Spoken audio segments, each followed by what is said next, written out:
ಎಲ್ಲರಿಗೂ ವಿದ್ಯಾಶಕ್ತಿಯ ಗಣಿತ ವಿಭಾಗಕ್ಕೆ ಸ್ವಾಗತ. ನಾನು ಇವತ್ತು 10ನೇ ತರಗತಿಯ ವಾಸ್ತವ ಸಂಖ್ಯೆಗಳು ಅಥವಾ ರಿಯಲ್ ನಂಬರ್ಸ್ ಅನ್ನ ಆಲ್ರೆಡಿ ನಿಮಗೆ ಲಾಸ್ಟ್ ಕ್ಲಾಸ್ ಒಳಗೆ ಸ್ಟಾರ್ಟ್ ಮಾಡಿದ್ದೆ. ಯಾವ್ದು ಹೇಳ್ರಿ? ಯೂಕ್ಲಿಡ್ ನ ಭಾಗಾಕಾರದ ಅನುಪ್ರಮೇಯವನ್ನ ಅದನ್ನ ಹೇಳ್ತಾ ಇದ್ದೆ.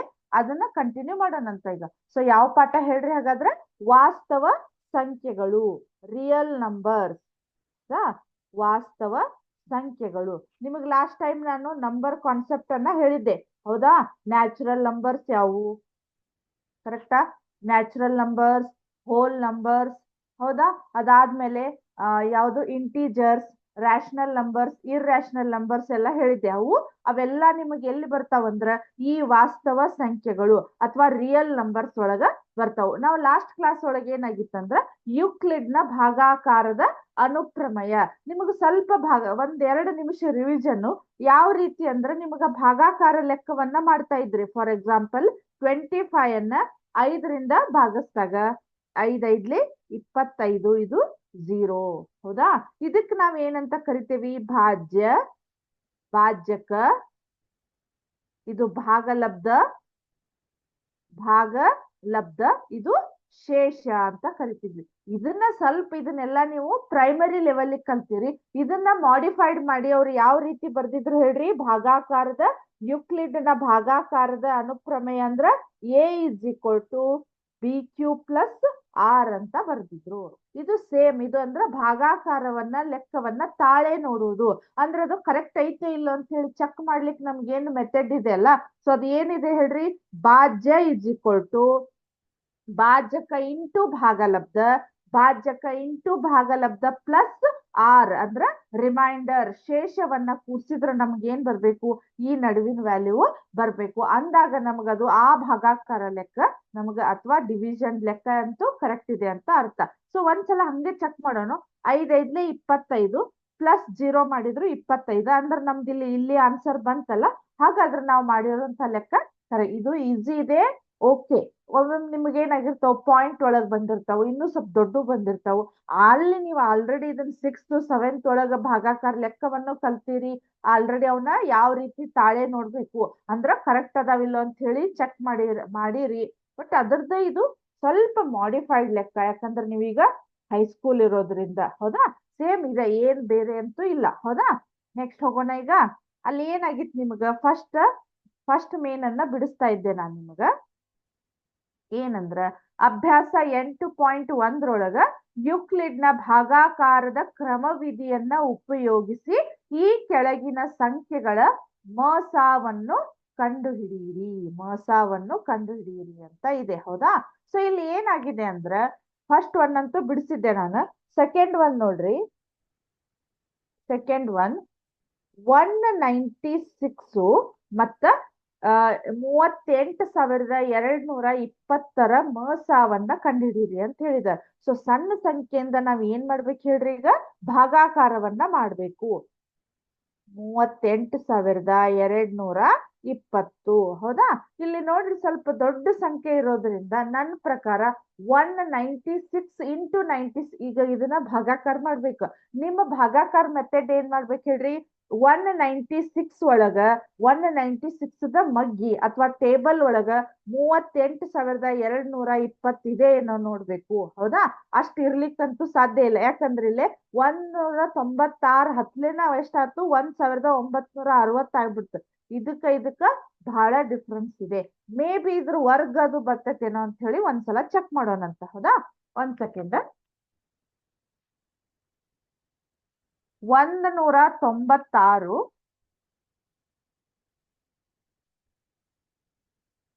196 ಇಂಟು 196 ಮಾಡಿದ್ರ 38,416 ಬರ್ತೈತಿ, ಹೌದಾ? ಮತ್ ಇದಕ್ಕಿಂತ ಇದು ಜಾಸ್ತಿ ಆಯ್ತು. ಅವಾಗ ನಾನು ಏನ್ ಮಾಡ್ತೇನೆ ಹೇಳ್ರಿ? 196 ಇಂಟು 195 ಮಾಡ್ರಿ. ಎಷ್ಟಾಯ್ತು ನೋಡ್ರಿ? ಎಕ್ಸಾಕ್ಟ್ ಆನ್ಸರ್ ಬಂದ್ಬಿಡ್ತಿದ್ದು. ಎಷ್ಟಾಯ್ತು? 38,220 ಬಂತು. ಎಷ್ಟಾಗ್ತಿದ್ ಹೇಳ್ರಿ? 195, ಹೌದಾ? 196 ಇಂಟು 195 ಮಾಡಿದಾಗ ಇದು ಎಷ್ಟು ಬಂತು? 0 ಬಂತು. ಸೊ ಈ 0 ಬರ್ಲಿಕ್ಕೆ ಕಾರಣ ಆಗಿರುವಂತಹ ಸಂಖ್ಯೆ ಯಾವ್ದು ನಮಗಿಲ್ಲೇ? 196 ಹೌದಲ್ಲ? ಸೊ ಹಾಗಾದ್ರ ಈ 38,226ರ ಮೊಸ ಎಷ್ಟಾಗತ್ ನಮ್ಗೆ ಹೇಳ್ರಿ? 196 ಆಗತ್ತ. ಹೌದಾ? ಮೊಸ ಎಷ್ಟಾಗತ್ ಹಾಗಾದ್ರ? ಮೊಸ ಇಸ್ ಈಕ್ವಲ್ ಟು ಮೊಸ ಲಾಂಗ್ ಫಾರ್ಮ್ ಏನ್ ಹೇಳ್ರಿ? ಮಹತ್ತಮ ಸಾಮಾನ್ಯ ಅಪವರ್ತನ ಅಥವಾ HCF ಅಂತ ಕರಿತೀವಿ. ಹೈಯೆಸ್ಟ್ ಕಾಮನ್ ಫ್ಯಾಕ್ಟರ್ ಅಂತಾನು ಕರಿತೀವಿ. ಮೊಸ ಎಷ್ಟು ಬಂತ ಹೇಳ್ರಿ? ಈ 0 ಬರ್ಲಿಕ್ಕೆ ಕಾರಣ ಆದಂತ ಸಂಖ್ಯೆಗೆ ನಾವೇನಂತ ಕರಿತೀವಿ? ಈ ಸಂಖ್ಯೆಗಳ ಮೊಸ ಅಂತ ನಿಮ್ಗೆ ಹೇಳ್ತೇವೆ ಅಂತ ಲಾಸ್ಟ್ ಟೈಮ್ ಹೇಳಿದ್ದೆ ನಾನು ನಿಮ್ಗ. ಹೌದಾ? ಸೊ ಇದು ಎಷ್ಟಾಗತ್ತ ಹಾಗಾದ್ರ?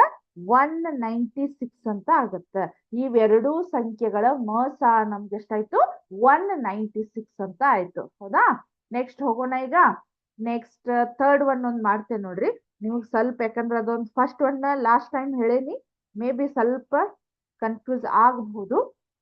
ಈಗ ನೋಡ್ರಿ, 867 867 ಮತ್ತು 255. ಹೌದಾ? 255 ಅಂದಾಗ ನಾವು ಯಾವಾಗಿದ್ರು ಸಣ್ಣ ಸಂಖ್ಯೆಯಿಂದ ದೊಡ್ಡ ಸಂಖ್ಯೆಯನ್ನ ಭಾಗಿಸ್ಬೇಕು. ಈಗ ಇಷ್ಟೊತ್ತವರೆಗೂ ನಿಮ್ಗೆ ಏನಾಗಿತ್ತು? ಸಣ್ಣ ಸಂಖ್ಯೆ ಈ ಸೈಡ್ ಕೊಟ್ಟಿದ್ರು, ದೊಡ್ಡ ಸಂಖ್ಯೆ ಈ ಸೈಡ್ ಕೊಟ್ಟಿದ್ರು. ಅವಾಗ ನೀವು ಈಸಿಲಿ ಇದನ್ನ ಈ ಕಡೆ ಬರ್ಕೊಂಡ್ರೆ ನಿಮಗ್ ಕನ್ಫ್ಯೂಸ್ ಆಗ್ಲಿಕ್ಕೆ, ಸೊ ದೊಡ್ಡ ಸಂಖ್ಯೆ ಫಸ್ಟ್ ಕೊಟ್ಟಿದಾರಲ್ಲ, ಇದರಿಂದ ಇದನ್ನ ಹೆಂಗ್ ಭಾಗಿಸೋದು ಅನ್ನೋದು ನಿಮ್ಗ ಕನ್ಫ್ಯೂಷನ್. ಅದಕ್ಕೆ ಇದನ್ನ ಏನ್ ಮಾಡ್ಬೇಕು? ಯಾವಾಗಿದ್ರು ಸಣ್ಣ ಸಂಖ್ಯೆಯನ್ನ ಈ ರೀತಿ ಬರ್ಕೊಂಡು 867. ಹೌದಾ? ಎಷ್ಟ್ ನೋಡ್ರಿ, ಇದರಿಂದ ಇಲ್ಲಿ ಎಷ್ಟರಿಂದ ಭಾಗ ಆಗಬಹುದು ನೋಡ್ರಿ? 255 ಇಂಟು 2 ಮಾಡಿದ್ರ 510 ಆಗತ್ತ. ಇಂಟು 3 ಮಾಡ್ರಿ 765. ಇಂಟು 4 ಮಾಡಿದ್ರ ಇಂಟು 3 ಮಾಡ್ರಿ. ಹೌದಾ? 255 ಇಂಟು 3 ಮಾಡಿದ್ರೆ ಎಷ್ಟು ಬರ್ತೈತಿ ಹೇಳ್ರಿ? 765 ಬರ್ತೈತಿ. ಇದನ್ನ ಮೈನಸ್ ಮಾಡ್ರಿ ಈಗ. ಹೌದಾ? ಭಾಗಾಕಾರ ಲೆಕ್ಕ ಇದೇ ರೀತಿ ಮಾಡ್ತಿರೋದಿಲ್ಲ ನೀವು. ಈಗ 255ರೊಳಗ 867 ಇಲ್ಲ ಈ ಮಗ್ಗಿ ಒಳಗ. ಈಗ 255 4 ಮಾಡಿದ್ರ 1020 ಬರ್ತೈತಿ, ಅಂದ್ರೆ ಜಾಸ್ತಿ ಬಂತು. ಅದಕ್ಕ 255 ಇಂಟು 3 ಮಾಡಿದ್ರೆ ಎಷ್ಟು ಬಂತು? 765 ಬಂತು. ಸೊ ಇಲ್ಲಿ ಎಷ್ಟಾಗತ್ ನೋಡ್ರಿ? ಎಷ್ಟಾಗತ್ತ? 7ರೊಳಗ 5 ತೆಗೆದ್ರ 2, ಇಲ್ಲೇ 6 0 ಆತು. ಇದೆಷ್ಟು ಬಂತು? 1 ಬಂತು. ಕರೆಕ್ಟಾ? ಈಗ ನಾವೇನ್ ಮಾಡ್ಬೇಕು? ನಿಮ್ಗೆ ಗೊತ್ತಿರೋ ಹಾಗೆ 107 2ಅನ್ನ ತಗೊಂಡು ಈ 255ಅನ್ನ ಭಾಗಿಸ್ಬೇಕು. ಹೌದಾ? ಇಲ್ಲೇ ಮಾಡಬಹುದು ಇದನ್ನ. 102 ಇದು 255. ಹೌದಾ? ಇಲ್ಲಿ ನೋಡ್ರಿ, ಇದು ಎಷ್ಟು ಬರಬಹುದು? 102 ಇಂಟು 2 ಮಾಡಿದ್ರ 204 ಆತು. ಇಂಟು 3 ಮಾಡಿದ್ರ ಜಾಸ್ತಿ ಆಯ್ತು. ಸೊ ಇದನ್ನ 2ರಿಂದ ಮಾಡೋಣಂತ. 200 ಎಷ್ಟಾಯ್ತು? 204 ಆಯ್ತು. ಎಷ್ಟಾಯ್ತು ನೋಡ್ರಿ? ಇದು 5ರೊಳಗ 4 ಹೋದ್ರ 1. ಇಲ್ಲಿ ಎಷ್ಟಾಯ್ತು? 5. ಅದಾದ್ಮೇಲೆ ಎಷ್ಟಾಯ್ತು? ಇದು 0 ಆಯ್ತು. ಇಲ್ಲಿ ನೋಡ್ರಿ, 51ರಿಂದ ಮತ್ ಇದನ್ನ ಏನ್ ಮಾಡ್ಬೇಕು ನಾವೀಗ? 102ಅನ್ನ ಭಾಗಿಸ್ಬೇಕು. 102ಅನ್ನ ಭಾಗಿಸ್ಬೇಕು. ಇಲ್ಲಿ ಆಟೋಮೆಟಿಕ್ಲಿ ನಿಮಗ್ ಗೊತ್ತಾಯ್ತು ಈಗ. 51 ಎರಡ್ಲೇ ನೋಡ್ರಿ, 51 ಇಂಟು 2 ಆದ್ರ 102. ಸೊ 2 102. ಇದು 0 0 0 ಬಂತು. ಸೊ ಈ 0 ಬರ್ಲಿಕ್ಕೆ ಕಾರಣ ಆದಂತ ಈ ಹಿಂದಿನ ಸಂಖ್ಯೆನ ಇವೆರಡೂ ಸಂಖ್ಯೆಯ ಮೊಸ. ನೆನ್ಪಿಟ್ಕೋರಿ, 0 ಬರ್ಲಿಕ್ಕೆ ಇದನ್ನ ಏನ್ ಮಾಡ್ಬೇಕು? ಈ ಮೊಸವನ್ನ ಯುಕ್ಲಿಡ್ನ ಭಾಗಾಕಾರದ ಅನುಕ್ರಮ ವಿಧಾನದಿಂದ ಮಾಡಿದ್ರ ನಾವು 0 ಅಪ್ ಟು 0 ಬರೋವರೆಗೂ ಇದನ್ನ ಭಾಗಾಕಾರ ಮಾಡ್ಕೊಂತ ಬರ್ಬೇಕು. ಅದಾದ್ಮೇಲೆ ಇಲ್ಲಿ 0 ಬರ್ಲಿಕ್ಕೆ ಕಾರಣ ಆದಂತ ಹಿಂದಿನ ಸಂಖ್ಯೆನ ಇವೆರಡರದು ಮೊಸ ಆಗ್ತೈತಿ. ಹಾಗಾದ್ರ ದೇರ್ಫೋರ್ 867 ಮತ್ತು 255ರ ಮೊಸ ಎಷ್ಟಾಯ್ತು ಹಾಗಾದ್ರೆ? ಮೊಸ ಇಸ್ ಈಕ್ವಲ್ ಟು 51 ಅಂತ ಆಯ್ತು. ಈ ರೀತಿ ನಾವು ಯುಕ್ಲಿಡ್ನ ಭಾಗಾಕಾರದ ಅನುಕ್ರಮ ವಿಧಿಯನ್ನ ಉಪಯೋಗಿಸಿಕೊಂಡು ಮೊಸವನ್ನ ಈ ರೀತಿ ಕಂಡುಹಿಡಿಬೇಕು. ನೆಕ್ಸ್ಟ್ ಹೋಗೋಣ ಈಗ. ನೆಕ್ಸ್ಟ್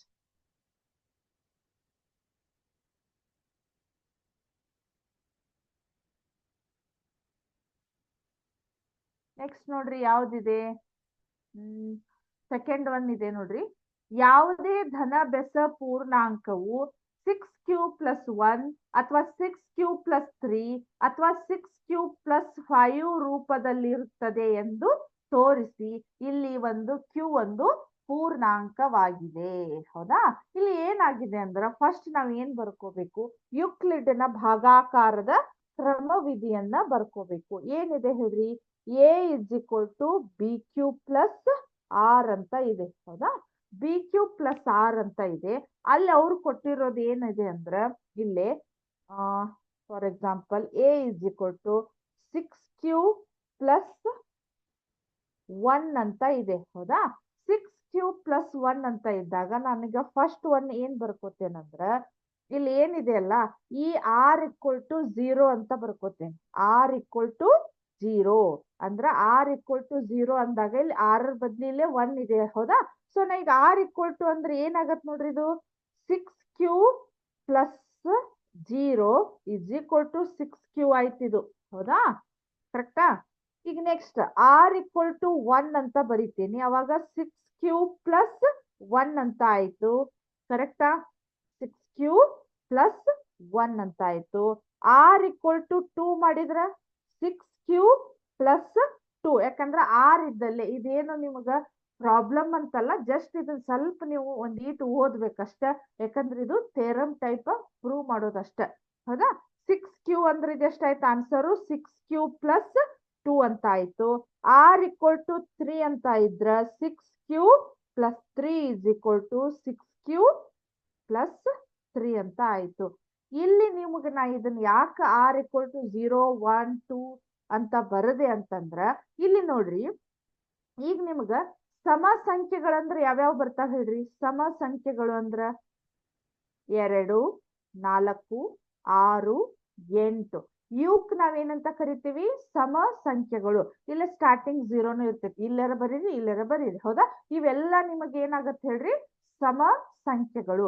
ಅದೇ ಬೆಸ ಸಂಖ್ಯೆಗಳಾದ್ರೆ ಏನಾಗತ್ತೆ ಹೇಳ್ರಿ, 1, 3, ಕರೆಕ್ಟಾ? ಅದಾದ್ಮೇಲೆ 5, ಅದಾದ್ಮೇಲೆ 7, ಅದಾದ್ಮೇಲೆ 9 ಇವಕ್ ನಾವೇನಂತ ಕರಿತೇವೆ ಅಂದ್ರ ಬೆಸ ಸಂಖ್ಯೆಗಳು ಅಂತ ಕರಿತೀವಿ. ಅವ್ರ ಕ್ವಶನ್ ಹೇಳೋದೇನಂದ್ರ 6q+1, 6q+3 ಅಥವಾ 6q+5 ಇರುವಂತಹ ಸಂಖ್ಯೆಗಳು ಬೆಸ ಧನ ಪೂರ್ಣಾಂಕಗಳಾಗಿವೆ ಅಂತ ನಾವು ಸಾಧಿಸ್ಬೇಕು. ನಮಗ್ ಆಲ್ರೆಡಿ ಗೊತ್ತಾಯ್ತು, ಇಲ್ಲಿ 0 ಇದ್ದಾಗ ಏನ್ ಬಂತ ಹೇಳ್ರಿ, ಅದು 6q ಅಂತ ಬಂತು. 1 ಬಂದಾಗ 1 ಅಂತ ಬಂತು. ಈಗ ಫಾರ್ ಎಕ್ಸಾಂಪಲ್ ನಾ ಯಾವುದೇ ಒಂದು ಸಂಖ್ಯೆಗೆ 1 ಅಂತ ತಿಳ್ಕೊರಿ. ಹೌದಾ? ಈಗ ಫಾರ್ ಎಕ್ಸಾಂಪಲ್ ನಾನು ಇದಕ್ಕ 0 ಅಂತ ಬರದೆ, ಇದು 1 ಆಯ್ತು. ಹೌದಾ? ಅದಾದ್ಮೇಲೆ ನನ್ಗೆ ಇಲ್ಲಿ ಏನಾಗತ್ತೆ ಹೇಳ್ರಿ, ಇಲ್ಲೇ 1+1 ಮಾಡಿದೆ ಅಂತ ತಿಳ್ಕೊರಿ, ಅದು 2 ಆಯ್ತು. ಹೌದಾ? ಅದಾದ್ಮೇಲೆ 2+1 ಇದು 3 ಆಯ್ತು. ಹೌದಾ? ಇಲ್ಲಿ ನಮ್ಗೆ ಏನಾಗತ್ತಂದ್ರ ಇವೆಲ್ಲ ಗೊತ್ತಾಗ್ತಾ ಇದಾವ ನಮ್ಗೆ. ಎರಡು ಇಲ್ಲೇ 0ಕ್ ನಾ ಏನಾದ್ರೂ 1 ಕುಡ್ಸಿದೆ ಅಂದ್ರೆ ಅದು ಆಟೋಮೆಟಿಕ್ಲಿ ಇಲ್ಲಿ ಏನಾಗ್ಬಿಡ್ತೈತಿ ನಮಗ ಸಮ ಸಂಖ್ಯೆ ಇದ್ದಿದ್ದು ಬೆಸ ಸಂಖ್ಯೆ ಆಯ್ತು. ಇಲ್ಲಿ ಕೂಡ 2ಕ್ಕ ನಾನು 1ಅನ್ನ ಕುಡ್ಸಿದೆ, ಏನಾಯ್ತು ಇದು ಸಮ ಸಂಖ್ಯೆ ಇದ್ದಿದ್ದು ಬೆಸ ಸಂಖ್ಯೆ ಆಯ್ತು. ಇಲ್ಲಿನೂ 1 ಕುಡ್ಸಿದೆ ಅಂದ್ರ ಸಮ ಇದ್ದಿದ್ದು ಬೆಸ ಆಯ್ತು, ಅಥವಾ ಈವನ್ ಇದ್ದಿದ್ದು ಆಡ್ ನಂಬರ್ ಆಯ್ತು. ನೆಕ್ಸ್ಟ್ ಇಲ್ಲಿ 1 ಕುಡ್ಸಿದೆ ಅಂದ್ರ ಅರ್ಥ ಆಗ್ತಾ ಇದೆ ಅಂತ ತಿಳ್ಕೊತೇನೆ. ಇಲ್ಲಿ 0 ಇದ್ದಿದ್ದು ಸಮ ಸಂಖ್ಯೆ, 1 ಇದ್ದಿದ್ದು ಬೆಸ ಸಂಖ್ಯೆ, 2 ಇದ್ದಿದ್ದು ಸಮ ಸಂಖ್ಯೆ, 3 ಇದ್ದಿದ್ದು ಬೆಸ ಸಂಖ್ಯೆ. ಹಾಗಾದ್ರೆ ಅವ್ರು ಹೇಳಿರೋ ಪ್ರಕಾರ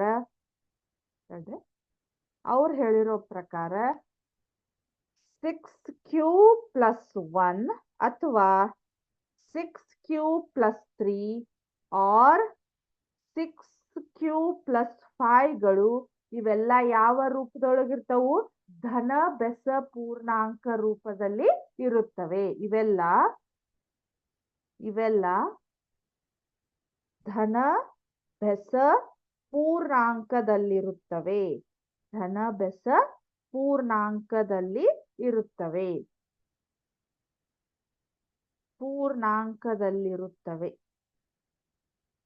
ಕರೆಕ್ಟಾ? ಅವ್ರು ಹೇಳಿರೋ ಪ್ರಕಾರ ನಾವು 6q+1, 6q+3, 6q+5 ಇವೆಲ್ಲ ಧನ ಬೆಸ ಪೂರ್ಣಾಂಕದಲ್ಲಿರುತ್ತವೆ ಅಂತ ನಾವು ಪ್ರೂವ್ ಮಾಡಿದ್ವಿ. ಅರ್ಥ ಆಯ್ತಾ ಇದು? ಈ ಟೈಪ್ ಕ್ವಶನ್ ಕೇಳುದು ರೇರ್. ನಿಮಗೀಗ ಅದೇನ್ ಫಸ್ಟ್ ಒಂದ್ ಹೇಳಿದ್ನಲ್ಲ ಯುಕ್ಲಿಡ್ನ ಭಾಗಾಕಾರ, ಅದೊಂದು. ಇವತ್ ಹೇಳ್ತಾ ಇರೋದು ಅಂಕಗಣಿತದ ಮೂಲ ಪ್ರಮೇಯ, ಅದ್ರ ಮೇಲೆ ಸ್ವಲ್ಪ ಪ್ರಾಬ್ಲಮ್ಸ್ ಬರ್ತಾವು. ನಾನ್ ನಿಮಗ್ ಸ್ವಲ್ಪ ಇದಾದ್ಮೇಲೆ ಇಂಪಾರ್ಟೆಂಟ್ ಕ್ವಶನ್ಸ್ ಗಳನ್ನ ಹೇಳ್ತಾ ಇರ್ತೇನೆ, ಅದಷ್ಟು ಓದಿದ್ರೆ ಸಾಕು. ಹೌದಾ? A is equal to B Q plus R ರೂಪದೊಳಗ ಇದು ಯುಕ್ಲಿಡ್ನ ಭಾಗಾಕಾರದ ಅನುಕ್ರಮ ವಿಧಿ. ನೆಕ್ಸ್ಟ್ ಈ ಅಭ್ಯಾಸದೊಳಗ ಲಾಸ್ಟ್ ಪ್ರಾಬ್ಲಮ್ ಏನಿದೆ ನೋಡ್ರಿ, ಥರ್ಡ್ ಕ್ವಶನ್ ಏನಿದೆ, ಕ್ವಶನ್ ಓದ್ತೇನೆ ನೋಡ್ರಿ ನಾನು. 32 ಸದಸ್ಯರುಳ್ಳ ಭೂದಳದ ತುಕಡಿಯ ಹಿಂದೆ 616 ಸದಸ್ಯರುಳ್ಳ ಭೂದಳದ ಸೈನಿಕರ ಗುಂಪು ಒಂದು ಪಥಸಂಚಲನದಲ್ಲಿ ಚಲಿಸಬೇಕಾಗಿದೆ. ಆ ಎರಡೂ ತಂಡಗಳು ಒಂದೇ ಸಂಖ್ಯೆಯ ಕಂಬ ಸಾಲುಗಳಲ್ಲಿ ಚಲಿಸಬೇಕಾಗಿದೆ. ಗರಿಷ್ಠ ಎಷ್ಟು ಕಂಬ ಸಾಲುಗಳಲ್ಲಿ ಅವರು ಈ ರೀತಿ ಚಲಿಸಬಹುದು ಅಂದ್ರ ಕರೆಕ್ಟಾ? ಇಲ್ಲಿ ನೋಡ್ರಿ, ಈಗ 32 ಜನ ಇರುವಂತಹ ಒಂದು ಗುಂಪು ಇರುವಂತಹ ಭೂದಳದ, ಅಂದ್ರೆ ಈಗ ಪರೇಡ್ ಮಾಡ್ತಾ ಇದ್ದಾರು, ಅದ್ರ ಹಿಂದೆ ಎಷ್ಟದಾರಂತ 616 ಜನ ಇರುವಂತಹ ಮತ್ತೊಂದು ಭೂದಳದ ತುಕುಡಿ ಅಂದ್ರೆ ಒಂದು ಗುಂಪು ಇದೆ. ಹೌದಾ?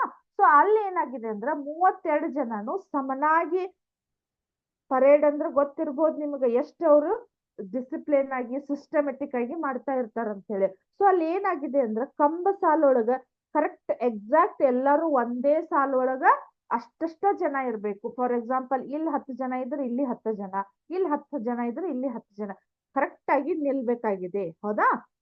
ಇವ್ರು ನಿಲ್ಬೇಕಾಗಿದೆ, ಇವ್ರ ಹಿಂದನು ಇವರು ಅದರ್ ಲೈನ್ ಒಳಗ ನಿಲ್ಬೇಕಾಗಿದೆ. ಅಂದ್ರೆ ಇದು ಎಷ್ಟು ಎಷ್ಟು ಕಂಬ ಸಾಲುಗಳಲ್ಲಿ ನಿಲ್ಲಿಸಬಹುದು ಅಂತ. ಸೊ ಈ ಕ್ವಶನ್ ಅದ ಮೇನ್ ಕಾನ್ಸೆಪ್ಟ್ ಅಂದ್ರೆ ನಾವ್ ಇದ್ರದ್ದು ಮಸಾವನ್ನ ಕಂಡು ಹಿಡಿದ್ಬಿಟ್ರ ಅದು ಎಷ್ಟು ಸಾಲು ಅನ್ನೋದು ನಮಗ ಗೊತ್ತಾಗ್ತೈತಿ. ಜಸ್ಟ್ ಏನು ಕನ್ಫ್ಯೂಸ್ ಆಗುವಂತ ಅವಶ್ಯ ಇಲ್ಲ. ಇಲ್ಲಿ ಏನ್ ಮಾಡ್ಬೇಕು ಹೇಳ್ರಿ, ನಾವು ಮಸಾವನ್ನ ಕಂಡು ಹಿಡಿಬೇಕು. ಹೌದಾ? ಮಸಾವನ್ನ ಕಂಡು ಹಿಡಿಬೇಕು. ನೋಡ್ರಿ, 32ರಿಂದ 616 ಭಾಗಿಸ್ತೇನೆ.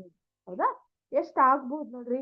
ಈಗ 32 ಹತ್ಲೆ 320 ಆಗತ್ತ, ಅದು ಕಡಿಮೆನ ಆತ್ ನಮಗ. ನೋಡ್ರಿ ಸ್ವಲ್ಪ 300 ಅಂದ್ರ ಮೇ ಬಿ 32 ಇಂಟು 33 ಮಾಡ್ಬೋದೇನೋ ನೋಡ್ತೇನೆ ತಡ್ರಿ. ಇಂಟು 33 ಮಾಡಿದ್ರ ಭಾಳ ಆಯ್ತು, ಇದು ಭಾಳ ಆಯ್ತು. 12 ಮಾಡಿದ್ರ 384 ಆಯ್ತು. 13 416, 4 ಮಾಡಿದ್ರ 448, 8 ಮಾಡಿದ್ರ 576 ಆಗತ್ತ. 18 ಮಾಡಿದ್ರ 1 ಸೆಕೆಂಡ್ 540, 608.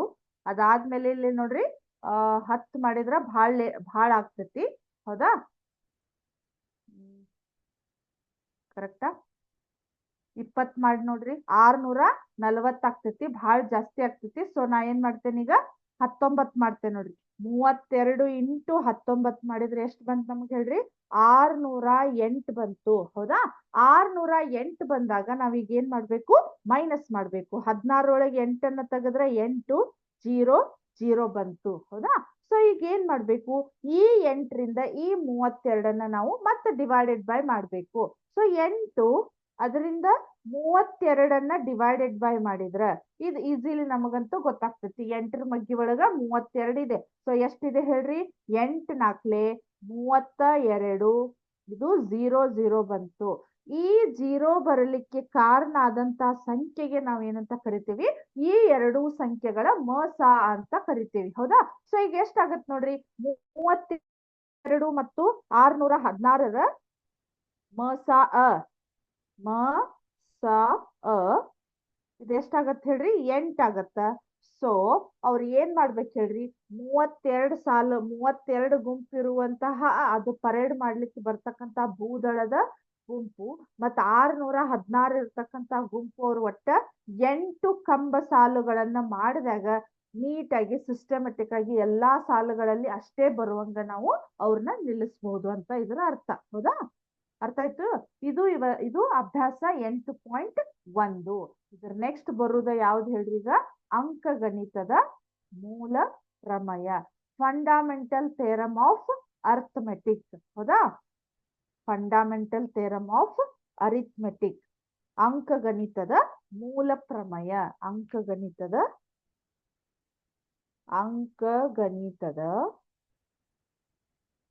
ಮೂಲ ಪ್ರಮೇಯ. ಅಂಕಗಣಿತದ ಮೂಲ ಪ್ರಮೇಯ. ಇಲ್ಲಿ ಏನಿಲ್ಲ, ಬಹಳ ಸಿಂಪಲ್ ಆಗಿದೆ ಇದು. ನೀವ್ ಏನು ಪ್ರೈಮರಿ ಲೆವೆಲ್ಗೆ ಲಸ ಮಸವನ್ನ ತೆಗಿತಿದ್ರಲ್ಲ, ಈಗ ಇಲ್ಲೊಂದು 2 ಸಂಖ್ಯೆಗಳನ್ನ ಕೊಟ್ಟಿರ್ತಾರೋ, ಅದನ್ನ ನಾವ್ ಏನ್ ಮಾಡ್ಬೇಕು, ಇಲ್ಲಿ ಲಸ ಮಸವನ್ನ ಕಂಡುಹಿಡಿದು. ಭಾರಿ ಈಸಿ ಟಾಪಿಕ್ ಇದೆ ಇದು. ಹೌದಾ? ಈಸಿ ಟಾಪಿಕ್ ಇದೆ, ಬಟ್ ನಾವು ಅಷ್ಟ ಅದನ್ನ ನೀಟಾಗಿ ಅಭ್ಯಾಸ ಮಾಡಿದ್ರೆ ಈಸಿ ಆಗ್ತೈತಿ. ಇಲ್ಲ ಅಂದ್ರೆ ನೀವು ಲಾಸ್ಟ್ ಮೂಮೆಂಟ್ನಾಗ ನೋಡಿದ್ರ ಫುಲ್ ಕನ್ಫ್ಯೂಷನ್ ಆಗ್ತೈತಿ. ಹೌದಾ? ಸೊ ಇದು ಅಂಕಗಣಿತದ ಮೂಲ ಪ್ರಮೇಯ ಅಂದ್ರ ನಮಗೆ ಏನ್ ಆಗಿರ್ತೈತಂದ್ರ, ಯಾವ್ದೋ ಒಂದು ಸಂಖ್ಯೆಯನ್ನ, ಫಾರ್ ಎಕ್ಸಾಂಪಲ್ ಈಗ ಎಷ್ಟಂದ್ರ ನೋಡ್ರಿ 1771 ಅಂತ ಇದೆ. ಅದನ್ನ ನಾವು ಲಸಾವನ್ನ ತೆಗಿಲಿಕ್ಕೆ ಏನ್ ಮಾಡ್ತಾ ಇರ್ತೇವಿ? ಹೌದಾ? ಇನ್ನೂ ಒಂದು ಈಸಿ ಸಂಖ್ಯೆಯನ್ನ ಕೊಡ್ತೇನೆ ನೋಡ್ರಿ ನಿಮಗ. 64 ಅಂತ ಇದೆ ಅಂತ ತಿಳ್ಕೊರಿ. ಇದನ್ನ ನಾನು ಏನ್ ಮಾಡ್ತೇನಿ, ಅವಿಭಾಜ್ಯ ಫಸ್ಟ್ 2ರಿಂದ ಇದನ್ನ ಏನ್ ಮಾಡ್ತೀವಿ, ಲಸ ಮಸವನ್ನ ತೆಗಿಯೋದನ್ನ ನೆನ್ಪಿಟ್ಕೋರಿ. ಹೌದಾ? ಅಲ್ಲಿ ಏನ್ ಮಾಡ್ತೀವಿ, ಫಸ್ಟ್ 2ರಿಂದ ಸ್ಟಾರ್ಟ್ ಮಾಡೋಣ. ಅದೇನಾರ ಬರ್ಲಿಲ್ಲ ಅಂದ್ರ ನೆಕ್ಸ್ಟ್ 3. ಇಲ್ಲಿ ಇನ್ನೊಂದು ಇಂಪಾರ್ಟೆಂಟ್ ಏನಂದ್ರ, ಅವಿಭಾಜ್ಯ ಸಂಖ್ಯೆಗಳನ್ನ ಅಷ್ಟೇ ತಗೋಬೇಕು ನಾವು. ಅವಿಭಾಜ್ಯ ಸಂಖ್ಯೆಗಳಂದ್ರ ಯಾವ ರೀತಿ ಇರ್ತಾವ ಹೇಳ್ರಿ? ಅವಿಭಾಜ್ಯ ಸಂಖ್ಯೆಗಳಂದ್ರ 2, 3, 5, 7, ಕರೆಕ್ಟಾ? ಮತ್ತು 9 ಬರುದಿಲ್ಲ, 11 ಈ ರೀತಿ, ಆಮೇಲೆ 13. ಇವಕ್ ಅವಿಭಾಜ್ಯ ಸಂಖ್ಯೆಗಳಂದ್ರ ಎದಕ್ಕಂತೇಳಿ ಹೇಳ್ರಿ? ಇವಕ್ಕ ಅವಿಭಾಜ್ಯ ಸಂಖ್ಯೆಗಳಂದ್ರ ಅವು ಯಾವುದೇ ಮಗ್ಗಿ ಒಳಗ ಬರುವುದಿಲ್ಲ. ಒಂದ್ರ ಮಗ್ಗಿ ಬಿಟ್ರ ಸಣ್ಣ ಮಗ್ಗಿ ಒಳಗನ ಬರ್ತಕ್ಕಂಥ ಈ ಸಂಖ್ಯೆಗಳಿಗೆ ನಾವು ಅವಿಭಾಜ್ಯ ಸಂಖ್ಯೆಗಳಂತೇವಿ. ಈ ಅವಿಭಾಜ್ಯ ಸಂಖ್ಯೆಗಳನ್ನ ತಗೊಂಡ ನಾವಿಲ್ಲಿ ಏನ್ ಮಾಡ್ಬೇಕು ಹೇಳ್ರಿ? ಇದನ್ನ ಮಸ ಅಥವಾ ಲಸವನ್ನ ಕಂಡುಹಿಡಿಬೇಕು. ಸೊ ನಾ ಯಾವ ರೀತಿ ಬರೀತೇನೆ ನೋಡ್ರಿ, ಇಲ್ಲಿ 64 ಇದೆ. ಹೌದಾ? ಇದನ್ನ ಹೆಂಗ್ ಅವಿಭಾಜ್ಯ ಅಪವರ್ತನಗಳಾಗಿ ಬರೆಯುವುದು ಅನ್ನೋದನ್ನ, ಸೊ 2 3 2 2. ಹೌದಾ? 2 1 2 6, 2 8. ಹೌದಾ? 2 4, 2 2, ಆಮೇಲೆ 2 1. ಹೌದಾ? ಈ ರೀತಿ ನಾವು ಇವನ್ನ ಅವಿಭಾಜ್ಯ ಸಂಖ್ಯೆಗಳನ್ನಾಗಿ ಬರೆಯುವುದಕ್ಕೆ ನಾವು ಅವಿಭಾಜ್ಯ ಸಂಖ್ಯೆಗಳನ್ನ ಅಪವರ್ತಗಳು ಅಂತ ಕರಿತೀವಿ. ಹೌದಾ? ಅಪವರ್ತನಗಳು ಅಂತ. ಈ ರೀತಿ ಯೂಸ್ ಮಾಡ್ಕೊಂಡ 2 ಸಂಖ್ಯೆಗಳನ್ನ ಕೊಟ್ಟಿರ್ತಾರಲ್ಲಿ, ಆ 2 ಸಂಖ್ಯೆಗಳಿಂದ ನಾವು ಅವಿಭಾಜ್ಯ ಅಪವರ್ತನಗಳ ಮೂಲಕ ನಾವು ಲಸ ಮತ್ತ ಮಸವನ್ನ ಕಂಡುಹಿಡಿಬೇಕು. ಹೌದಾ? ಸೊ ನೋಡೋಣ ಯಾವ ರೀತಿ ಇರ್ತೈತೆ ಅಂತ ಹೇಳಿ. ಇಲ್ಲೇ ಒಂದು ಸೂತ್ರ ಇದೆ, ಅಲ್ಲಿ ಅಂಕಗಣಿತದ ಮೂಲ ಪ್ರಮೇಯ ಅಂತಿದೆ. ಅದನ್ನ ನೀವ ಸ್ವಲ್ಪ ಬುಕ್ ಒಳಗ ನೋಡ್ಬೋದು. ನಾವ್ ಒಂದ್ಸಲ ಓದ್ತೇನೆ ನೋಡ್ರಿ. ಪ್ರತಿಯೊಂದು ಸಂಯುಕ್ತ ಸಂಖ್ಯೆಯನ್ನು ಅವಿಭಾಜ್ಯ ಗುಣಲಬ್ಧವಾಗಿ ವ್ಯಕ್ತಪಡಿಸಬಹುದು. ಅಂದ್ರ ಪ್ರತಿಯೊಂದು ಸಂಖ್ಯೆಯನ್ನು ಅವಿಭಾಜ್ಯ ಗುಣಲಬ್ಧವಾಗಿ ವ್ಯಕ್ತಪಡಿಸಬಹುದು ಅಥವಾ ಅಪವರ್ತಿಸಬಹುದು. ಈ ಅಪವರ್ತಿಸುವಿಕೆಯು ಅವಿಭಾಜ್ಯ ಅಪವರ್ತನಗಳು ಘಟಿಸುವ ಕ್ರಮವನ್ನು ಹೊರತುಪಡಿಸಿ ಅನನ್ಯವಾಗಿರುತ್ತದೆ. ಅಂದ್ರೆ ಇವೆಲ್ಲ ಕೂಡ ನಮಗ ಒಂದೇ ರೀತಿಯಾಗಿ ಇರ್ತೈತೆ ಅಂತ ಅರ್ಥ. ಇದು ಅಂಕಗಣಿತದ ಮೂಲ ಪ್ರಮೇಯ. ಹೌದಾ? ಇದ್ರೊಳಗೆ ನಮಗ್ ಬರೋದಂದ್ರ ಒಂದು ಸೂತ್ರ ಇದೆ. ಹೌದಾ? ಅದು ಯಾವ ರೀತಿ ಇದೆ ಅಂತ ನೋಡೋಣಂತ. ಸೂತ್ರ ಅಂದ್ರ ಇಲ್ಲಿ ನೋಡ್ರಿ, ಅಂಕಗಣಿತದ ಮೂಲ ಪ್ರಮೇಯ ಒಳಗ ಲಸ ಇಂಟು ಮಸ is equal to A into B. ಹೌದಾ? ಇದು ಒಂದು ಸೂತ್ರ ನಮಗಿಲ್ಲಿ. ಕರೆಕ್ಟಾ? HCF LCM into HCF is equal to A into B. ಇಲ್ಲಿ ಲಸ ಮತ್ತ ಮಸ ನಿಮಗೆ ಇದನ್ನ ಅಭ್ಯಾಸ ಮಾಡ್ತಾ ಹೋದಾಗ ಇದ್ರದ್ದು ಕರೆಕ್ಟ್ ಕಾನ್ಸೆಪ್ಟ್ ಅರ್ಥ ಆಕೈತಿ. ಜಸ್ಟ್ ನಾನ್ ನಿಮಗ ಸೂತ್ರವನ್ನ ಬರೆಸ್ತಾ ಇದ್ದೀನಿ. ಲಸ ಇಂಟು ಮಸ is equal to A into B ಅಂತ ಇದೆ. ಹೌದಾ? ಇದು ಲಸ. ಈಗ ಯಾವ್ದೋ ಒಂದು ಸಂಖ್ಯೆ, ಯಾವುದೇ 2 ಸಂಖ್ಯೆಗಳನ್ನ ಕೊಟ್ಟಿರ್ತಾರೆ. ಇಲ್ಲಿ ಫಾರ್ ಎಕ್ಸಾಂಪಲ್ ನಿಮಗ 2 ಮತ್ತ 3 ಕೊಟ್ಟಿದ್ರು ಅಂತ ತಿಳ್ಕೊರಿ. ಇದ್ರದ್ದು ಒಂದು ಏನಾಗಿರ್ತೈತಿ ನಮಗ ಸ ಬಂದಿರ್ತೈತಿ. ಹೌದಾ? ಈಗ ಫಾರ್ ಎಕ್ಸಾಂಪಲ್ ಇದ್ರದ್ದು ಸ 1 ಇದ್ರದ್ದು 6 ಅಂತ ಬಂದಿತ್ತಂತ ತಿಳ್ಕೊರಿ. 6 ಅಂತೂ ಬರ್ತೈತಿ ಇದು. ಹೌದಾ? ಇವನ್ ಎರಡು ಸಿಂಪ್ಲಿಫೈ ಮಾಡಿದ್ರೆ 2 LC ಇಲ್ಲೇ ಇಲ್ಲಿ ಏನ್ ಬರ್ಬೇಕು ಹೇಳ್ರಿ, ಲೆಫ್ಟ್ ಹ್ಯಾಂಡ್ ಸೈಡ್ ಮತ್ತ ರೈಟ್ ಹ್ಯಾಂಡ್ ಸೈಡ್ ಒಳಗ LHS = RHS ನಮ್ಗ ಕರೆಕ್ಟ್ ಬರ್ಬೇಕು. ಇಲ್ಲಿ ನೋಡ್ರಿ 6 1 6 2 3 6. ಈ ರೀತಿ ಇದನ್ನ ಇನ್ನು ಯಾವ ರೀತಿ ಮಾಡ್ಬೇಕು ಅನ್ನೋದು ನಾನು ನಿಮ್ಗೆ ಹೇಳ್ತೇನಂತ. ಹೌದಾ? ಇದು ನಿಮ್ದು ಸೂತ್ರ ಇದು. ಹೌದಾ? ನೆಕ್ಸ್ಟ್ ಹೋಗೋಣ ಈಗ.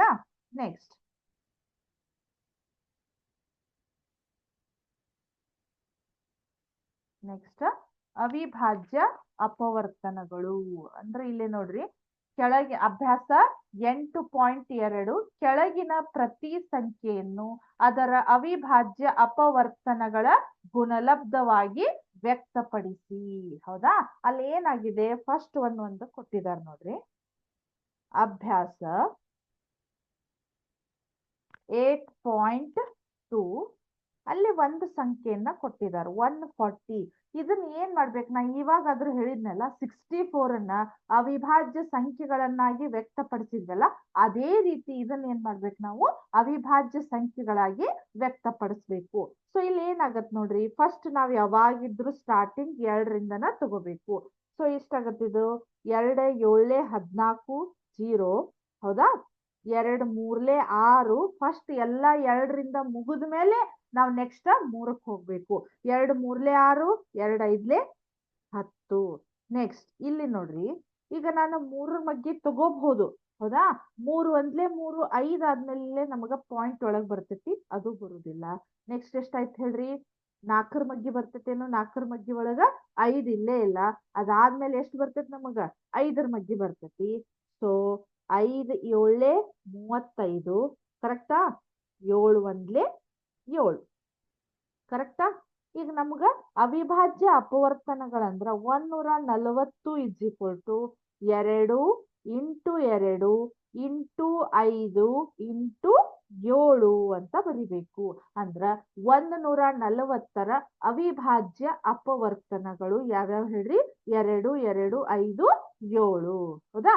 ಇನ್ನು ನಿಮಗ್ ತಿಳಿಬೇಕು ಅಂತಂದ್ರ ಇದನ್ನ ಸ್ವಲ್ಪ ನೀವೇನ್ ಮಾಡ್ಬೋದು, ಗುಣಾಕಾರ ಮಾಡಿ ನೋಡ್ರಿ, ಮತ್ತು ಹಳ್ಳಿ ಊಟ ನಿಮ್ಗ 140 ಬರ್ತೈತಿ. 2 2 4, 4 5 20, 27 ಎಷ್ಟಾಗತ್ತ, 140 ಆಗತ್ತ. ಹೌದಾ?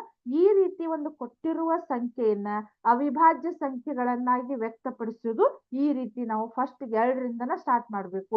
2 ಇರ್ಲಿಲ್ಲ ಅಂದ್ರ ನೆಕ್ಸ್ಟ್ 3, 3 ಇರ್ಲಿಲ್ಲ ಅಂದ್ರ ನೆಕ್ಸ್ಟ್ 5, 5 ಇಲ್ಲ ಅಂದ್ರ 7, 7 ಇಲ್ಲ ಅಂದ್ರ 9, 9 ಇಲ್ಲ ಅಂದ್ರ 9 ಬರುದಿಲ್ಲ. ನೆಕ್ಸ್ಟ್ 11ಕ್ಕೆ ಹೋಗ್ಬೇಕು. ಹೌದಾ? ಈ ರೀತಿ ಇದು ಇನ್ನೂ ಒಂದಿಷ್ಟು ಪ್ರಾಬ್ಲಮ್ಸ್ ಅದಾವ. ಅದಕ್ಕಿಂತ ಮುಂಚೆ ನಿಮಗೊಂದು ಸಿಮ್ಯುಲೇಷನ್ ನ ತೋರಿಸ್ತೇನೆ. ಅದು ಇನ್ನೂ ಟೈಮ್ ಇತ್ತಂದ್ರೆ ಇದನ್ನ ಕಂಟಿನ್ಯೂ ಮಾಡೋಣ. ಹೌದಾ? 1 ಸೆಕೆಂಡ್. ಇಲ್ಲಿ ಜಸ್ಟ್ ನಿಮ್ಗ ಅವಿಭಾಜ್ಯ ಸಂಖ್ಯೆಗಳನ್ನ ಯಾವ ರೀತಿ ಬರೆಯೋದಂತ ತೋರಿಸ್ತೇನೆ. ಇಲ್ಲಿ ಅವರು LCM HCF ಅನ್ನ ಕಂಡು ಹಿಡಿಯೋದು ಐತದ. ಅದನ್ನ ನೆಕ್ಸ್ಟ್ ಕ್ಲಾಸ್ ಒಳಗೆ ಇದನ್ನ ನಿಮ್ಗೆ ಕಂಟಿನ್ಯೂ ಮಾಡ್ತೇನೆ. ಹೌದಾ? ಇಲ್ಲಿ ನೋಡ್ರಿ, ಇಲ್ಲಿ ಬರ್ದಿದ್ದಾರೆ ಗೊತ್ತಾಗ್ತಾ ಇದೆ. 2 ಸಂಖ್ಯೆಗಳನ್ನ ಒಂದೇ ಸಲ ಬರ್ದಾರ ಅವ್ರು. ಹೌದಾ? ಇಲ್ಲಿ ನಿಮಗ್ ಒಂದನ್ನ ತೋರಿಸ್ತೇನೆ ನೋಡ್ರಿ. ನಾನು LCM ಇವತ್ತೇನ್ ತೋರ್ಸಂಗಿಲ್ಲ, ನಿಮ್ಗೆ ಗೊತ್ತಾಗಲ್ಲದೀಗ. ಸೊ ಇಲ್ಲಿ ನೋಡ್ರಿ, 2 9 18, 2 45 90, 3 15 3 15 45, 3 5 5. ಅದಾದ್ಮೇಲೆ 5 1 5 ತಗೋಬೇಕು. ಅವರು ತಗೊಂಡಿಲ್ಲ. ನೆಕ್ಸ್ಟ್ 108 ಅದೇ ರೀತಿ. ನಾನು ಇಲ್ಲಿ ಮತ್ತೆ ಸಂಖ್ಯೆಯನ್ನ ಚೇಂಜ್ ಮಾಡ್ಬೋದು ನೋಡ್ರಿ. ಇಲ್ಲೇ ಈಗ ಆಗಲೇ ಮಾಡಿದ ಹಾಗೆ ಮಾಡ್ತೇನೆ ನೋಡ್ರಿ. ನಾನು 64 ತಗೋತೇನೆ. ಇಲ್ಲೇ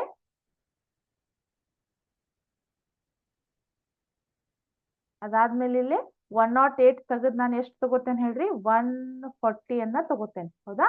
140. ಕರೆಕ್ಟಾ? ನಾನ್ ನಂಬರ್ಸ್ ಗಳನ್ನ ಚೇಂಜ್ ಮಾಡಿದೆ. ಇದನ್ನ ಡ್ರ್ಯಾಗ್ ಮಾಡ್ತೇನೆ ನೋಡ್ರಿ. ಅವಿಭಾಜ್ಯ ಅಪವರ್ತನಗಳ ತಾನ ಬರ್ತಾವು. ಹೌದಾ? 1 ಸೆಕೆಂಡ್. ಬರ್ತಾ ಇಲ್ಲ. ಇಲ್ಲಿ ಬರ್ತಾ ಇದೆ ನೋಡ್ರಿ, ಡ್ರ್ಯಾಗ್ ಮಾಡ್ತಾ ಇದ್ದೀನಿ. ಕರೆಕ್ಟಾ? ಅರ್ಥ ಆಯ್ತು? ಇದು 2 32, 2 16. ಇನ್ನೂ ಸ್ವಲ್ಪ ಇದೆ, ಅದಷ್ಟೇನ ಅದು ಡ್ರ್ಯಾಗ್ ಆಗ್ತಾ ಇದೆ. ಹೌದಾ? ಗೊತ್ತಾಯ್ತು ಇದು?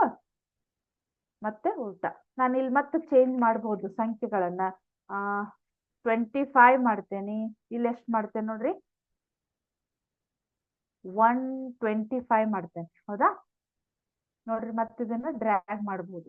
ಕರೆಕ್ಟಾ? 5 ಐದ್ಲೆ 25, 5 ಒಂದ್ಲೆ 5, 5 25ಲೆ 5 ಐದ್ಲೆ 25, ಇನ್ನೂ ಒಂದು 5 ಬರ್ತೈತಿ. ಇದನ್ನ ಇಷ್ಟ ಯಾಕೆ ಸ್ಟಾಪ್ ಮಾಡ್ಯಾರಂದ್ರ ಅವರು LCM ಮತ್ತ HCF ಗೆ ಕಂಡು ಹಿಡಿಲಿಕ್ಕೆ ಈಸಿ ಆಗ್ಲಿಕ್ಕೆ. ಸೊ ಅದನ್ನ ನಾನು ನಿಮಗ ಹೇಳ್ತೇನಂತ ಮತ್ತೆ. ಹೌದಾ? ಆಮೇಲೆ ಇನ್ನೊಂದಿದೆ, ಒಂದ್ 2 ನಿಮಿಷ. ಹೌದಾ? ಇಲ್ಲಿ ನೋಡ್ರಿ, ಇದು ಕೂಡ ಅವಿಭಾಜ್ಯ ಅಪವರ್ತನಗಳು. ಬಟ್ ಇಲ್ಲಿ ಏನಾಗತ್ತಾರ ಅವರು ಡೈರೆಕ್ಟ್ ಬರ್ತೈತಿ. ಇಲ್ಲಿ ಅಲ್ಲಿ ಏನಾಗಿತ್ತು, ಅವಿಭಾಜ್ಯ ಅಪವರ್ತನಗಳನ್ನ ಬರೆದ್ಮೇಲೆ ಇತ್ತು.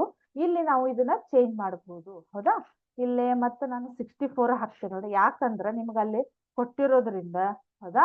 ಇದನ್ನ 140 ಮಾಡ್ತೇನೆ ನೋಡ್ರಿ. ಹೌದಾ?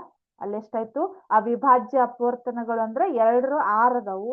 ಇಲ್ಲಿ ಎಷ್ಟಿದಾವ್ ನೋಡ್ರಿ, ಇಲ್ಲಿ 2 ಇದಾವು, ಒಂದು 5 ಇದೆ, ಒಂದು 7 ಇದೆ. ನಿಮ್ಗೆ ಆಲ್ರೆಡಿ ನಾನು ಮಾಡಿ ತೋರಿಸಿದ್ದು ಇದೇ ಸಂಖ್ಯೆಗಳು ಇದ್ವು. ಹೌದಾ? ಇದು ನಿಮ್ದು. ಇನ್ನು ಇದ್ರದ್ದು ಡಿಟೇಲ್ ನಾನು ನೆಕ್ಸ್ಟ್ ಕ್ಲಾಸ್ ಒಳಗೆ ಹೇಳ್ತೇನಂತೆ. ಹೌದಾ? ಸೊ ಇಲ್ಲಿವರೆಗೆ ಹೇಳಿರ್ತಕ್ಕಂಥ ಅಭ್ಯಾಸ ನಿಮ್ಗ ನೀಟಾಗಿ ಅಂಡರ್ಸ್ಟ್ಯಾಂಡ್ ಆಯ್ತು ಅಂತ ತಿಳ್ಕೊಂಡು ಇವತ್ತಿನ ಕ್ಲಾಸ್ ಅನ್ನ ಮುಗಿಸ್ತಾ ಇದ್ದೀನಿ. ನೆಕ್ಸ್ಟ್ ಕ್ಲಾಸ್ ಒಳಗೆ ಕಂಟಿನ್ಯೂ ಮಾಡೋಣಂತೆ. Thank you.